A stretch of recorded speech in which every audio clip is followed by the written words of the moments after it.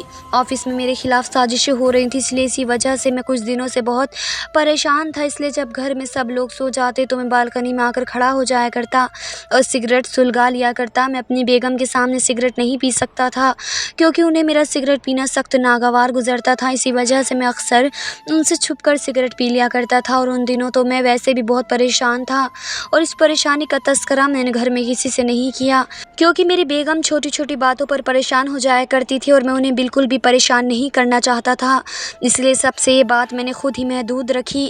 اس وقت بھی میں ایسی پریشانی میں بالکنی میں کھڑا تھا۔ اسی دن میری نظر سامنے والے گھر پر پڑی۔ ایک سفید رنگ کی کار اس عورت کے گھر کے دروازے کے باہر آ کر رکی اور اس میں سے ایک آدمی نکل کر اس کے گھر میں داخل ہو گیا۔ میں حیرانی سے یہ سارا منظر دیکھنے لگا۔ اس عورت نے خود بتایا تھا کہ وہ بیوہ تھی اور پسند کی شادی کرنے کی وجہ سے اس کے گھر والوں سے ملنا پسند نہیں کرتے تھے، مگر رات کے اس پہر اس کے گھر میں ایک غیر آدمی داخل ہو رہا تھا۔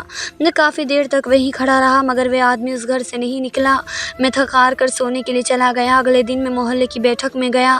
رات کو سارے محلے کے آدمی نکڑ والی دکان پر جمع ہوتے تھے اور وہیں بیٹھ کر چائے پیا کرتے تھے۔ میں بھی اکثر وہاں چلا جایا کرتا مگر میں کافی دنوں سے وہاں جا نہیں پا رہا تھا، مگر کل رات کو میں نے جو منظر دیکھا تھا وہی سب بتانے کے لیے میں وہاں چلا گیا۔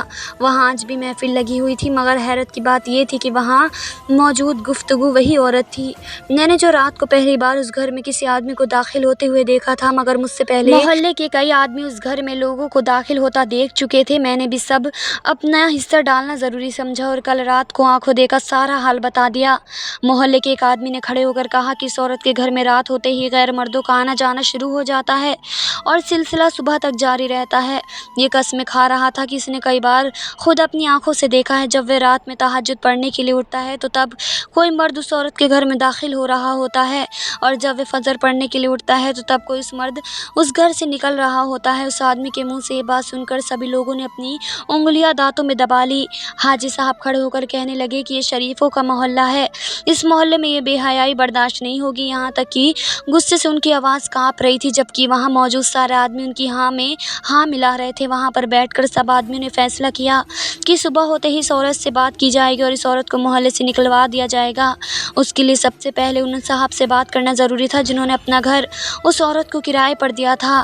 حاجی صاحب نے اسی وقت ان صاحب کو فون ملا لیا اور گھر آنے کا وقت دے دیا۔ یوں سب لوگ اس وقت پر مطمئن ہو کر اپنے گھر چلے گئے کہ کل اس عورت کو محلے سے نکال دیں گے۔ اگلے دن اتوار تھا۔ محلے کے آدمی صبح سے ہی اپنے اپنے گھروں میں تیار بیٹھے تھے، بس ان صاحب کا انتظار تھا جنہوں نے اپنا گھر اس عورت کو کرائے پر دیا تھا، کیونکہ وہی اس عورت سے یہ گھر خالی کروا سکتے تھے۔ میں نے جب یہ بات اپنی بیگم کو بتائی تو کچھ لمحوں تک وہ خاموشی سے میرا چہرہ دیکھتی رہی، پھر انہوں نے مجھ سے کہا کہ یوں کسی کی سنی سنائی باتوں پر بالکل یقین نہیں کرتے۔ میں نے اپنی بیگم سے کہا کہ کل رات یہ منظر میں نے خود بھی دیکھ چکا ہوں۔ مجھے اپنی بیگم کا اس عورت کی طرف داری کرنا برا لگ رہا تھا، اسی وجہ سے میں نے بات کو مزید اور بڑھاوا مناسب نہ سمجھا۔ اسی اثنا میں کسی نے مجھے آواز دی۔ میں سمجھ گیا کہ سارے آدمی جمع ہو چکے ہیں، اس لیے میں بھی نیچے چلا گیا۔ محلے کے کئی آدمی اکٹھے ہو چکے تھے، اب فیصلہ کیا جا رہا تھا کہ کون اس عورت سے بات کرے گا۔ آخرکار جن صاحب کا وہ گھر تھا اور حاجی صاحب کو اس عورت سے بات کرنے کے لیے آگے کیا گیا اور ہم سب نے پیچھے کھڑے ہو کر تماشا دیکھنے کا فیصلہ کیا۔ ان دونوں نے اس عورت کے گھر کا دروازہ بجایا تو کچھ دیر بعد وہ عورت اپنے گھر کے دروازے پر آئی اور اتنے مردوں کو اپنے گھر کے دروازے پر دیکھ کر وہ بری طرح سے چونک گئی۔ جن صاحب کا وہ گھر تھا انہوں نے اس عورت سے کہا کہ بی بی آپ کے بارے میں محلے سے بہت سی شکایتیں معلوم ہوئی ہیں، اس لیے آپ یہ گھر خالی کر دیں۔ اس عورت کے ماتھے پر بل پڑ گئے اور اس نے ان صاحب سے پوچھا کہ آپ کو میرے بارے میں کیا شکایتیں معلوم ہوئی۔ وہ عورت پورے اعتماد سے کھڑی ہوئی تھی اور یہ سوال پوچھنے ہوئے ذرا بھی ہچکچا نہیں رہی تھی۔ میں نے دل ہی دل میں اس عورت کے اعتماد کو داد دی،